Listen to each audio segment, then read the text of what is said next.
నాగేశ్వర్ గారు ఈరోజు చోటు చేసుకున్న ముఖ్యమైన ఘటనల్లో ప్రపంచం మాట్లాడుకుంటున్న ఘటనల్లో న్యూయార్క్ మేయర్ ఎన్నిక గురించి కూడా ఒకటి. న్యూయార్క్ మేయర్ ఎన్నికల్లో జోహ్రాన్ హమ్దాని విజయం గురించి ప్రపంచం మాట్లాడుకుంటూ ఉంది.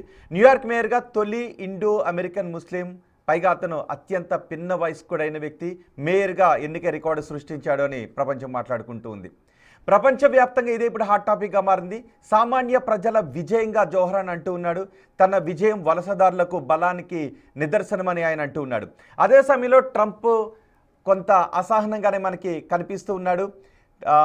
హమ్దానిది కమ్యూనిస్ట్ భావజాలం అని ట్రంప్ అంటూ ఉన్నాడు. న్యూయార్క్ క్యూబా, వెనిజులా లాగా తయారవుతుందని కౌంటర్ ఇస్తూ ఉన్నాడు ట్రంప్. సో దీని గురించి మనం మాట్లాడుకోబోతున్నాం.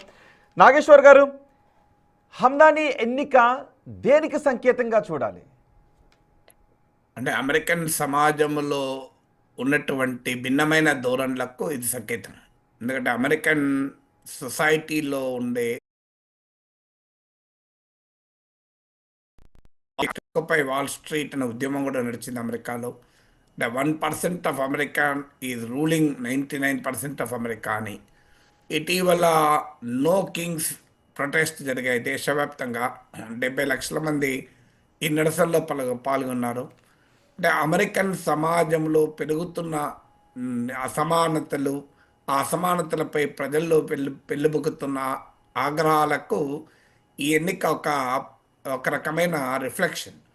వాస్తవంగా ట్రంప్ ఎందుకు ఇంత టెన్షన్ పడుతున్నాడనడానికి కారణం ఏంటి అంటే, ట్రంప్ రిప్రజెంట్ చేస్తున్న సోషో పొలిటికల్ థాట్కు, social and economic and political థాట్కు జోహ్రాన్ మమ్దాని కంప్లీట్ రివర్స్. అందువల్ల ప్రపంచంలోనే అత్యంత సంపన్న నగరమైన, అత్యంత శక్తివంతమైన నగరమైన న్యూయార్క్లో జోహ్రాన్ మమ్దాని గెలవడం అనేది రేపు ఇది అమెరికా వ్యాప్తంగా వ్యాపించి తన ఐడియాలజీకి, తన పాలిటిక్స్కు ఏ రకమైన ప్రమాదము తెస్తుంది అన్నది ట్రంప్ భయం. సో అందువల్ల ట్రంప్కు న్యూయార్క్ మేయర్ ఎన్నిక ప్రెసిడెంట్ ఆఫ్ అమెరికాకు జరిగే ఎన్నిక కాదు. అందువల్ల ట్రంప్ ఇంకో మాట కూడా అన్నాడు నిన్న, నా బొమ్మ లేదు కదా బ్యాలెట్ పైన, అందుకే మందాని గెలిచాడు అని. సో తన అమెరికాలో బొమ్మను చూసి ఓట్లేసే స్థాయిలోనే ప్రజలు ఉన్నారా అనేది క్వశ్చన్ మార్క్.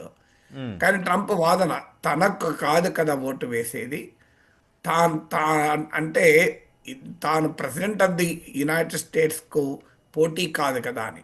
నిజమే, మరి అలాంటప్పుడు అలాంటి మేయర్ ఎలక్షన్లో ఎందుకు దిగాలి? రంగంలో దిగి ప్రత్యేకంగా తన పార్టీ క్యాండిడేట్ రిపబ్లికన్ కాకుండా మా డెమోక్రటిక్ పార్టీకి చెందిన వ్యక్తి ఇండిపెండెంట్గా పోటీ చేసి ఆయనకెందుకు మద్దతు ఇవ్వాలి?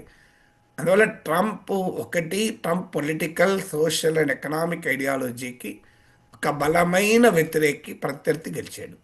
రెండు, ట్రంప్ పర్సనల్గా రంగంలో దిగి పెద్ద ఎత్తున జోహ్రాన్ మమ్దానికి వ్యతిరేకంగా పబ్లిక్ ఒపీనియన్ను సమకూర్చే పనిలో పడ్డాడు. ఆయనే కాదు, ఇలాన్ మస్క్ కానీ అని.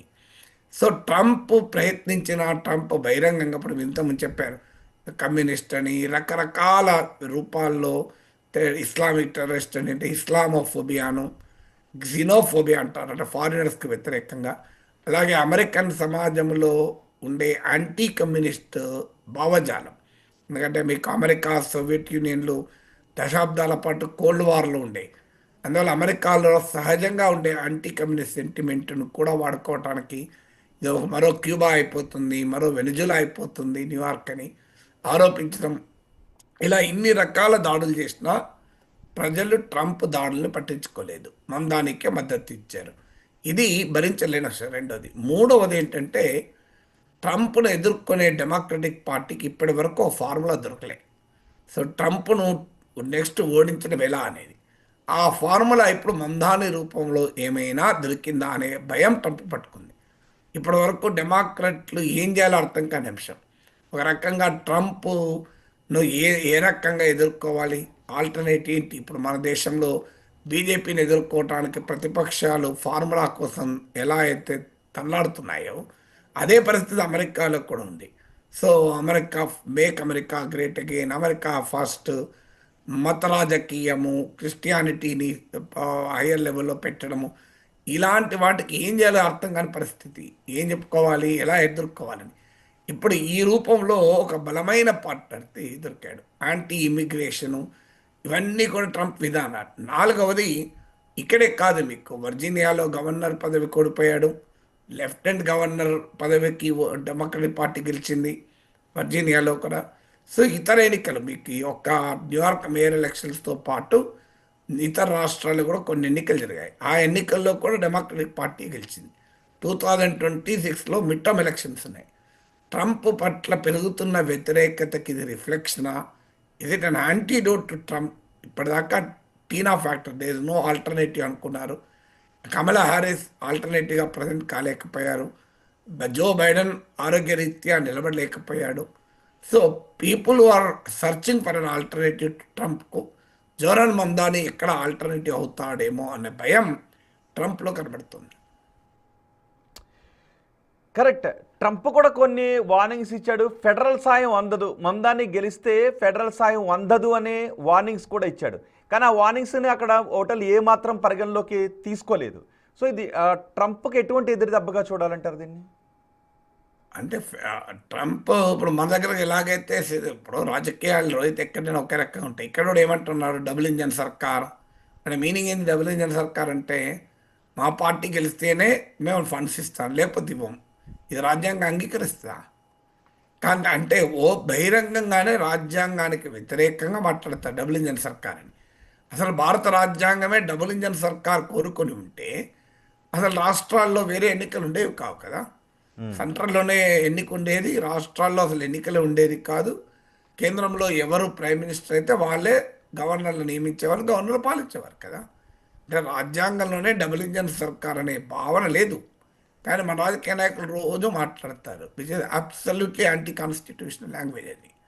నీకు రాజ్యాంగమే కేంద్రంలో ఒక పార్టీ, రాష్ట్రంలో ఒక పార్టీ పాలించేటువంటి ఏర్పాటుకు అవకాశం ఇచ్చింది. ఎందుకు ఇచ్చింది? పొలిటికల్ పవర్ అంతా ఒక చోట కాన్సన్ట్రేట్ అయి ఉండకూడదు, అది ప్రమాదకరము అనేటువంటి ఆలోచనతో ఇచ్చింది.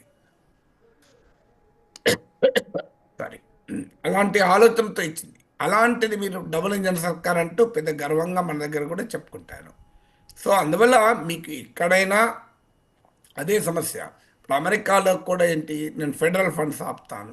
ఇప్పుడు ఫెడరల్ ఫండ్స్ ఆపే అధికారము ఏకపక్షంగా అమెరికా ప్రెసిడెంట్ చేయొచ్చా? ఇప్పుడు అమెరికా ప్రెసిడెంట్ ట్రంప్ పైన విమర్శలు కూడా అదే.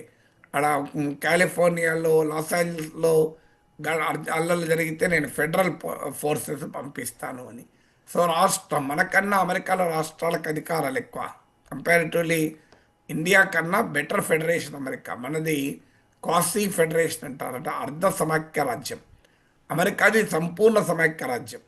అందువల్ల మీకు అమెరికాలో కూడా ఇప్పుడు వ్యతిరేకత, షికాగోలో, లాస్ ఏంజల్స్లో అన్ని చోట్ల కూడా ఏంటంటే ట్రంప్ రాజ్యాంగ విరుద్ధంగా మాట్లాడుతున్నాడు. అందుకే నో కింగ్స్ ప్రొటెస్ట్ జరిగాయి. సెకండ్ ఫేజ్ ఆఫ్ ప్రొటెస్ట్లో 70 లక్షల మంది పాల్గొన్నారు దేశవ్యాప్తంగా. దానికి కారణం ఏంటంటే రాజ్యాంగాన్ని ఉల్లంఘిస్తున్నాడు ట్రంప్ అని. సో అందువల్ల ఇప్పుడు న్యూయార్క్ నగరంలో ప్రజలు ఎవరిని మేయర్ ఎన్నుకోవాలన్నది ఆ ప్రజల ఇష్టం. ట్రంప్ను శాసించలేదు కదా. ఇప్పుడు అమెరికన్ ఎన్నికల చట్టాలకు విరుద్ధంగా గనక జోరన్ మమ్దాని ఉండి ఉంటే ఆయన అభ్యర్థిత్వమే క్యాన్సిల్ అవుతుంది కదా. సో ఆటోమేటిక్ ఎలక్షన్ అథారిటీస్ ఆయన క్యాండిడేట్స్ని రద్దు చేస్తాయి. ఆయన క్యాండిడేట్స్ని రద్దు చేయలేదని అర్థం is eligible by according to American law. So American law ప్రకారం ఒక అభ్యర్థి పోటీ చేస్తున్నాడు. అతని సిద్ధాంతం నీకు నచ్చకపోవచ్చు, అతని ఆలోచనలు నీకు నచ్చకపోవచ్చు. దానికి పరిష్కారం ప్రజలకు చెప్పుకోవాలి. ఆలోచనలు ప్రమాదకరమని చెప్పి వాళ్ళని ఒప్పించి వారు అది ఓడించాలి. కానీ మీరు కనుక ముందాని గెలిపిస్తే నేను ఫెడరల్ ఫండ్స్ ఆపుతా అంటే మరి న్యూయార్క్ నగరం కూడా అమెరికన్ ఫెడరల్ ప్రభుత్వానికి టాక్సెస్ కట్టాలని అనొచ్చా? అది ప్రమాదకరం కదా. ఒక రకంగా వేర్పాటువాద ధోరణికి దారితీస్తే కదా. ఫెడరల్ ప్రభుత్వం డబ్బులు ఇవ్వవు, కానీ మరి ఆ పన్నులు మరి మేమెందుకు కట్టాలి ఫెడరల్ ప్రభుత్వం కంటే? ఇప్పుడు మన దగ్గర కూడా అవుతుంది చూడు, తెలంగాణకి ఇన్ని ఇచ్చాం అన్ని ఇచ్చామని మాట్లాడుతుంటారు. మరి తెలంగాణ ఇచ్చిన డబ్బుల సంగతి ఏంటి అని మనం అడుగుతుంటాం చూడండి. సో అందువల్ల రాజకీయ నాయకుల భాష ఎక్కడైనా ఒకే రకంగా ఉంటుంది. నాగేశ్వర్ గారు, ఒకసారి ట్రంప్ మాట్లాడిన బయట వచ్చింది, ట్రంప్ ఏం మాట్లాడాడు చూద్దాం. Very angry speech, certainly angry toward me, and I think he should be very nice to me. You know, I'm the one that sort of has to approve a lot of things coming to him. So he's off to a bad start. At one point, he says, turn the volume up. So hear me, President Trump, when I say this. To get to any of us, you will have to get through all of us. How do you respond to that? Does that affect anything you're going to do? It's a very dangerous statement for him to make, actually. And, you talk about danger. I think it's a very dangerous statement for him to make. He has to be a little bit respectful of Washington, because if he's not, he doesn't have a chance of succeeding. And I want to make him succeed. I want to make the city succeed. I don't want to make him succeed. I want to make the city succeed, and we'll see what happens. Did you see reaching out to him? I would say he should reach out to us, really. I think he should reach out. Right. I'm here. We'll see what happens, but I would think that it would be more appropriate for him to reach out to us. I thought it was a very angry speech. Right Nageshwar గారు, మమ్దానీలో మనకు ఒక confidence కనిపించింది, ఒక రకమైన aggressiveness ఉంది. ట్రంప్లో ఒక రకమైన అసహనం, ఒక రకమైన ఫ్రస్ట్రేషన్ ఇప్పటికీ అదే కనిపిస్తుంది. అండ్ మమ్దాని ఇచ్చిన హామీలు కూడా ఈ విజయంలో కీలక పాత్ర పోషించాయని అనుకోవచ్చా? తప్పనిసరిగా వాస్తవంగా కీలక పాత్ర పోషించిందే మమ్దాని ప్రజెంట్ చేసిన ఆల్టర్నేట్ ఎకనామిక్ ప్లాట్ఫామ్. అంటే ఇప్పటి వరకు ట్రంప్ చెప్తున్న విధానం ఏంటంటే, కార్పొరేట్లకు ట్యాక్స్ కట్స్ ఇవ్వాలి, పన్నుల్లో రాయితీలు ఇవ్వాలి, ప్రభుత్వము సామాజిక భద్రత నుంచి వైదొలగాలి, ఇంక్లూడింగ్ ఎడ్యుకేషన్. ఉదాహరణకు డిపార్ట్మెంట్ ఆఫ్ ఎడ్యుకేషన్ అనే శాఖనే ట్రంప్ రద్దు చేశాడు.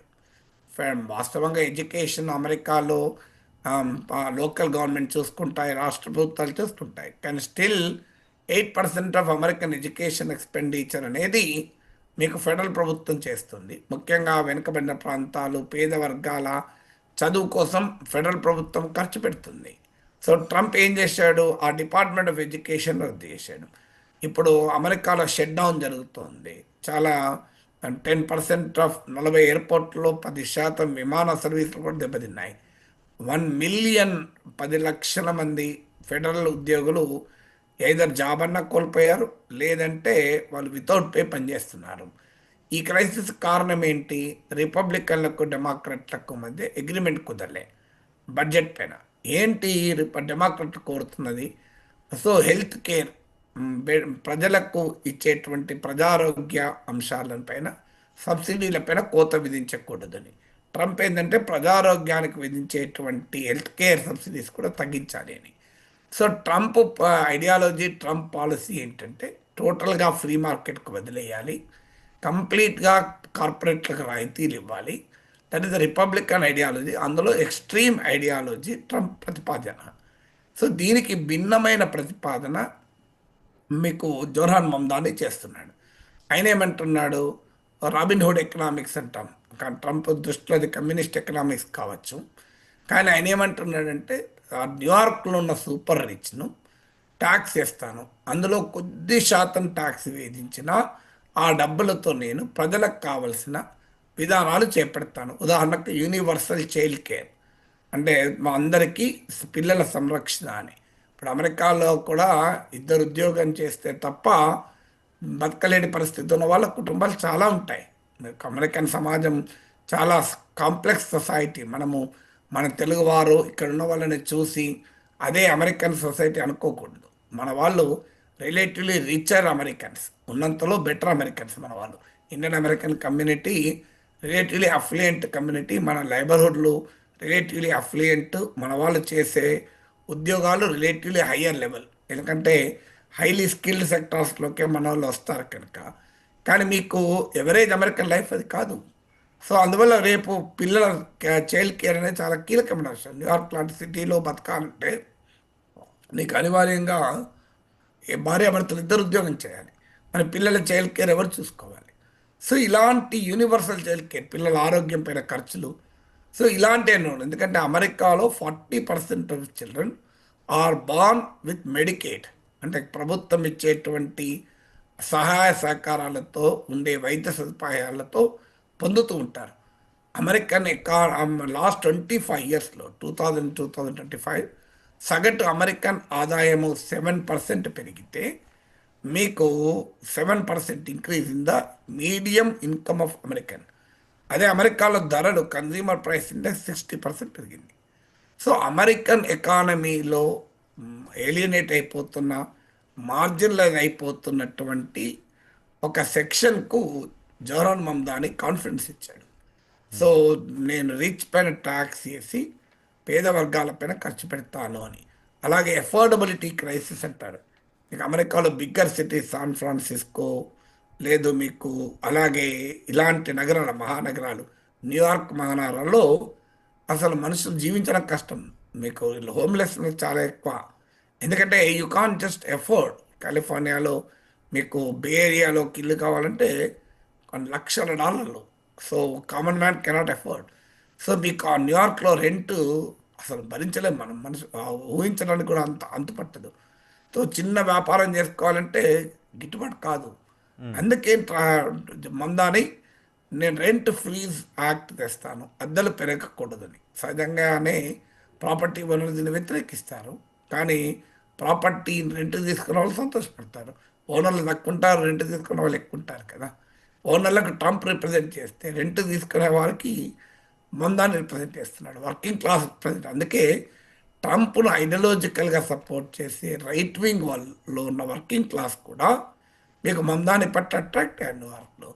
అందువల్ల మీకు డెఫినెట్గా Zohran Mamdani economic agenda populism అని ఖండించవచ్చు, ఇంప్రాక్టికల్ అని విమర్శించవచ్చు, కానీ అమెరికన్ ఎకానమీలో ఉండే అన్రెస్ట్ను కరెక్ట్గా మమ్దాని ట్యాప్ చేయగలిగాడు కనుక ట్రంప్ కూడా అదే రకంగా ట్యాప్ చేసి గెలిచాడు.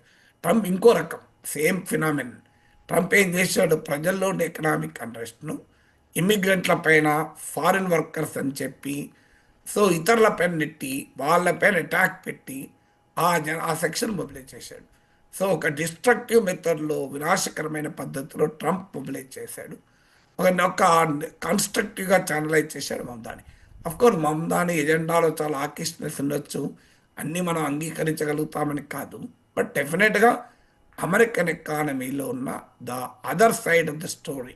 అమెరికన్ ఎకానమీ అంటే ఎన్విడియాను చూసి మాత్రం అమెరికన్ ఎకానమీ అనుకోలేము, ఇలాన్ మస్క్ను చూసి మాత్రమే అమెరికన్ ఎకానమీ అనుకోలేము, యాపిల్ గూగుల్ని చూస్తేనే అమెరికన్ ఎకానమీ అనుకోలేము. అందువల్ల ద ఇన్విజిబుల్ అమెరికన్ను రిఫ్లెక్ట్ చేశాడు, రిప్రజెంట్ చేశాడు కనుక మమ్దాని గెలిచాడు. కరెక్ట్. ఇవన్నీ ఒక ఎత్తు అయితే ఆ గెలిచిన వ్యక్తి భారతీయ మూలాలు ఉన్న వ్యక్తి, ఆ పాయింట్ గురించి ఏం మాట్లాడుకోవచ్చు? ఏమండి, ఇవి ట్రంప్కి ఎదురు దెబ్బ, మమ్దాని గెలవడం, ఇవన్నీ ఒక ఎత్తు అయితే ఆ మమ్దాని భారతీయ మూలాలు ఉన్న వ్యక్తి, ఆ పాయింట్ గురించి ఏం మాట్లాడుకోవచ్చు? ఏముంటుంది, భారతీయ మూలాలు ఉంటాయి. కమలా హారిస్ భారతీయ మూలాలు ఉన్నాయి, ఏమొచ్చింది మనకు? రిషి సునక్ భారతీయ మూలాలు ఉన్నాయి, ఏమొచ్చాయి? ఇప్పుడు ఒక దేశానికి సంబంధించిన రాజకీయాలు ఇంకో దేశ రాజకీయాలు మనం ప్రతిదాన్ని ముడిపెట్టలేము. ఇప్పుడు భారతీయ మూలాలు ఉన్నాయి కరెక్టే. మీకేమన్నా రిషి సునక్ కాలంలో ఇండియా యూకే ట్రేడ్ డీల్ కుదిరిందా? రిషి సునక్ వెళ్ళిపోయినాక కీ స్టార్మర్ వచ్చా కుదిరింది. సో ఇప్పుడు ఆ మాటకొస్తే అమెరికన్ లో ఉన్న top officials, FBI chief, director intelligence chief, వీళ్ళంతా ఈ భారతీయ మూలాలు ఉన్నవాళ్ళు అని చెప్పి అమెరికాకు ట్రంప్ పాకిస్తాన్ ప్రేమాయణం ఆపగలిగామా? అందువల్ల మీకు కమలా హారిస్ వైస్ ప్రెసిడెంట్గా ఉన్నారు కదా 4 ఏళ్ళు. అప్పుడు ఇండియా అమెరికా రిలేషన్స్ ఏమన్నా కొత్తగా ఉరుకులు పరుగులు తీసాయా? అందువల్ల ఒక దేశానికి సంబంధించినటువంటి విధానాల్ని మనము ఈ ఎథనిక్ రేషియల్ నేపథ్యంతో మాత్రమే చూడలేము. అల్టిమేట్లీ ఇది మేయర్ ఆఫ్ న్యూయార్క్, ఇండియాలో బెంగళూరు మేయర్ కాదు కదా, ఢిల్లీ మేయర్ కాదు కదా. సో అమెరికాలో ఒక నగరానికి మేయరు. ఆయన భారతీయ మూలాలున్నా ఏ మూలాలున్నా రేపు ఆయనకు రాజకీయంగా నిలబడాలన్నా కూడా ఈ has to appeal to the Americans కదా. ఇండియన్స్కి అపీల్ చేయడం వల్ల ఎలక్షన్లో గెలవడు కదా. సో అందువల్ల దాన్ని మనం సీరియస్గా తీసుకోవాల్సిన అవసరం లేదు. అయితే ఆయన ఇండియన్ మూలాలే లేదు, అలా అంటే ఆఫ్రికన్ మూలాలు ఉన్నాయి. ఫాదర్ ఉగాండను, మీకు ఒక రకంగా Kamala Harris type Indian mother and African father. So అందువల్ల అమెరికాలో ఈ మిక్స్డ్ ఐడెంటిటీ ఉంటారు చాలామంది. ఇప్పుడు Barack Obama Afro American Kenyan father, so hyphenated Americans అంటారు. సో అలాంటి వాళ్ళు చాలామంది ఉంటారు. దానివల్ల కొత్తగా ఇండియాకి ఏదో లాభం వస్తుంది కాదు. అఫ్కోర్స్ ఇండియాలో కూడా ఇది బిగ్ క్రిటిక్ ఆఫ్ మోడీకి తీవ్ర వ్యతిరేకి. ఈ సింబాలిజం ఉంటుంది. ఇప్పుడు నిన్న నెహ్రూను కోట్ చేశాడు, సో అంతకుముందు మండేలాను కోట్ చేశాడు. సో ఈ సింబాలిజం ఉండొచ్చు, ఎందుకంటే ఆయన ఆఫ్రికన్ డిసెంట్ ఉంది కనుక మండేలా కోట్ చేయొచ్చు. ఇండియన్ లిబరల్ డిసెంట్ ఉంది కనుక మీకు జవహర్లాల్ నెహ్రూ కోట్ చేయొచ్చు. సో ఆ ఇన్ఫ్లుయెన్సెస్ ఉంటే ఉండవచ్చేమో, కానీ దట్ డజంట్ మీన్ ఏదో ఇండియాకి అయిపోతుంది జరిగిపోతుంది అనుకుంటే పొరపాటు. అయినా ఆయన అమెరికా ప్రెసిడెంట్ కాదు కదా, న్యూయార్క్ మేయర్ అయిపోయింది.